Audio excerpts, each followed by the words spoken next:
Jadi kan ada yang mengatakan loyalitas saya terhadap partai berhenti ketika loyalitas pada negara dimulai. Ya. Nah itu ya, ini tidak terjadi di situ. Nah di samping itu ada juga anak-anak ideologis yang bergabung ke PDIP karena sejarah Bung Karno, bukan karena anak-anak kesetiaan pada anak biologisnya. Itu akan pecah, Pak. Jadi bisa pecah tiga ini antara dua anak, lalu anak-anak biologis. Nah itu tinggal partai mana aja yang mau menampung gitu. Terjadi rivalitas yang luar biasa. Nah bagi kader-kader PDIP, pilihannya adalah ikut Puan atau ikut Nanan gitu loh. Tidak ada pilihan lain. Tadi yang Bapak Mas ceritakan, kira-kira kedepannya ini seberapa jauh kekuatan Mbak Puan dan Bambang Pacul misalnya ya, sebagai satu faksi di dalam PDIP itu bisa mengambil alih atau mewarnai PDIP dengan situasi yang sekarang ya? Saya kira cukup besar, Mas. Kenapa? Ya, itu adalah keluarga Ibu Mega. Anak. Ya, waktu saya di sana dulu, Mbak Puan itu yang paling ditakutin oleh Mbak Mega. Mbak Puan bisa marahin, nyeneni ibunya loh. Ya sebagai anak, ya nggak ada beban, ya kan? Betul.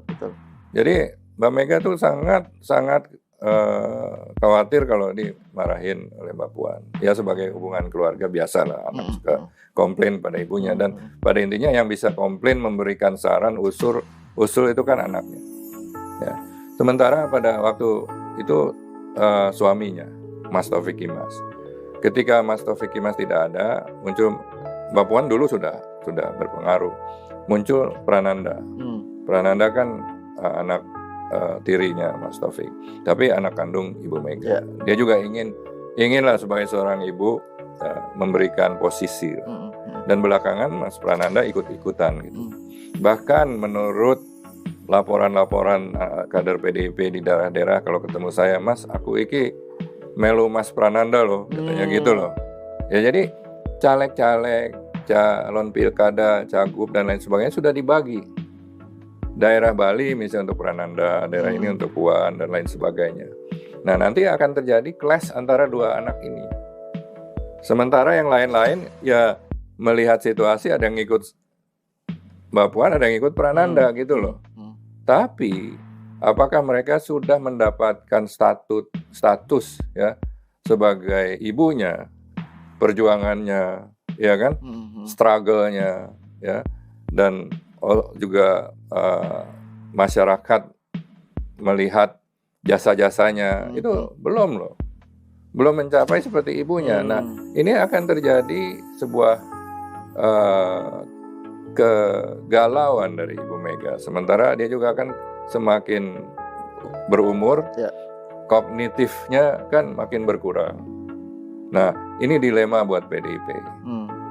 Sedangkan kader yang bagus, yang berani tidak taklid, tapi untuk setia kepada kepentingan, itu sudah dipecat.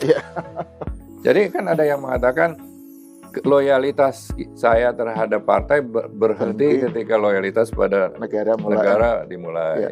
Nah itu ya, ini tidak terjadi di situ. Nah di samping itu ada juga anak-anak ideologis yang bergabung ke PDIP karena sejarah Bung Karno, bukan karena anak-anak kesetiaan pada anak biologisnya. Itu akan pecah, Pak. Jadi bisa pecah tiga ini antara dua anak, lalu anak-anak biologis. Nah itu tinggal partai mana aja yang mau menampung itu.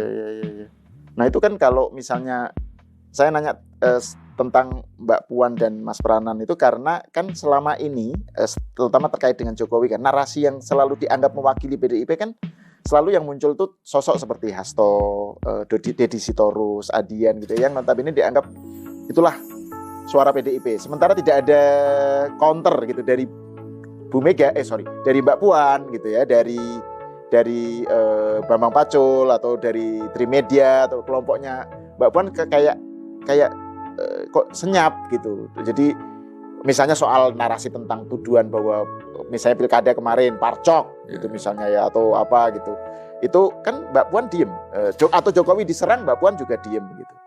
Jadi diemnya itu itu strategi atau kalah atau ngalah, menunggu momen atau Tadi gimana? kan saya bilang ada 2 kategori, Mas.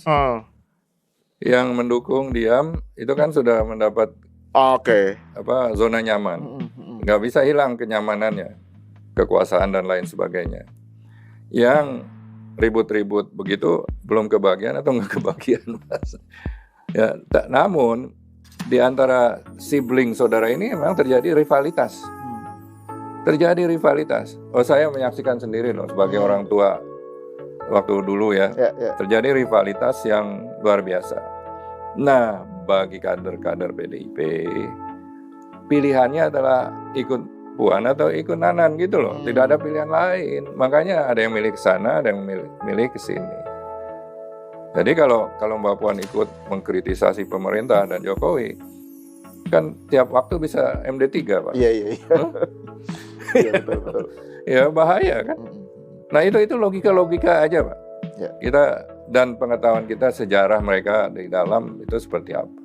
Karena banyak kader-kader yang tidak memahami sejarahnya terbentuknya PDIP dari awal dan perjuangannya. Saya sih sangat sedih melihat ini karena saya ikut mendirikan dulu ya perjuangan saya keluar dari sebagai managing director bank besar, gaji besar. Saya harus keluar karena saya mendukung Mbak Mega PDIP.